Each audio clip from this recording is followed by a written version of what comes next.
After the hours of Scilly, we were busy with work and the weather in July was pretty rubbish.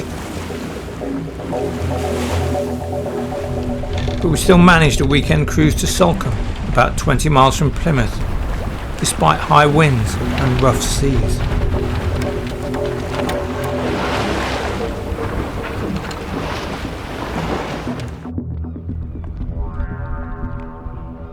So we just spent the night in Salcombe, another gorgeous sort of riverside, seaside village on the coast here. We got here yesterday afternoon, listened to Wimbledon on the radio, the men's final, and it's great. About to have our breakfast, feeling good.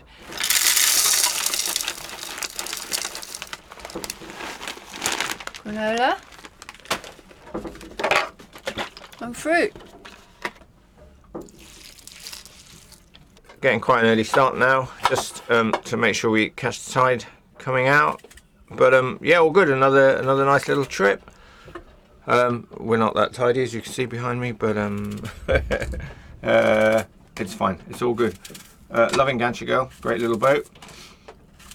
Quite rough yesterday, but she handled it with aplomb. How difficult is it to keep food here? It's not like at home. We've got a cool box on the fridge on this boat, so you do have to plan it a little bit more carefully, but it's fine. And obviously there's limited storage space. So if you were going for a long time on board, you would need to plan things carefully, but for a little weekend jaunt, totally fine. We're loving this boat. It's handles really well, sails really well. It's always delivered. It's fantastic. It's great fun and feels really secure and solid. But it's quite small inside. It's a 30-footer, but it was designed and built back in the day when 30-foot boats were they didn't have big cabins at the back. So it's not a boat for lots of people. When there are a lot of waves, it's really hard to move around the cabin. So you kind of want to do your pee or make a cup of tea before you get out onto the sea. I'm constantly banging my head. I've got lots of bruises, but you kind of get used to that, and I find myself moving much more carefully, holding on before I take a step, bracing my hip against something. The loo is really small, and if you're out on the water, that can be tricky to get onto. Getting into bed at night, you're usually at a mooring, but it's really tight in there. So you've got to get your head down, you've got to swing your feet round. If Sean's beside me, I've got to scrunch up really small, and then I can basically lie so that just my feet are at the end. And then things like washing up, you have to boil the hot water. Although if we're just on a day or two away, then I might take the washing up home. So that's a neat little way of dealing with that. But no, I mean, here we play cards here at night. There's plenty of room in this cabin. You get used to being in tight quarters, but I would imagine that for lots of people, these aren't perfect conditions. And especially if you get seasick, touch wood, neither of us have had that at the moment. I could imagine you could easily get claustrophobic in a place like this.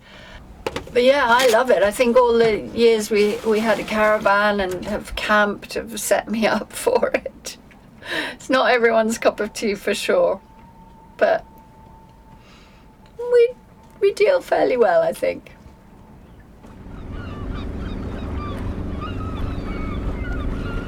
After breakfast, it's time to head off. Hey, so we're just leaving Salcombe, heading back to Plymouth after a nice little overnight. Yesterday was a bit grey and rainy, but it's looking nice this morning, so yeah, should be a nice little jaunt back. So we're just coming out of Salcombe estuary, but you just need to be a little bit careful here. There's a sandbar that's notorious. If you get a strong swell or strong winds coming in and an ebb tide, you can get breakers, so it's a bit like a surf break, which you don't want to have to go over. And then also there's a bunch of hidden rocks and stuff, so you need to be careful to follow the buoys, keep the red and green buoys in their places, and yeah, just needs a bit of careful navigation. What's the actual danger then? What could happen?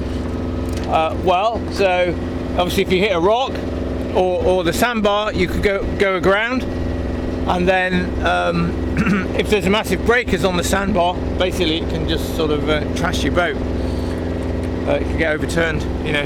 Apparently they have lost a lifeboat here. Our crossing of the sandbar and the trip back to Plymouth had no such drama.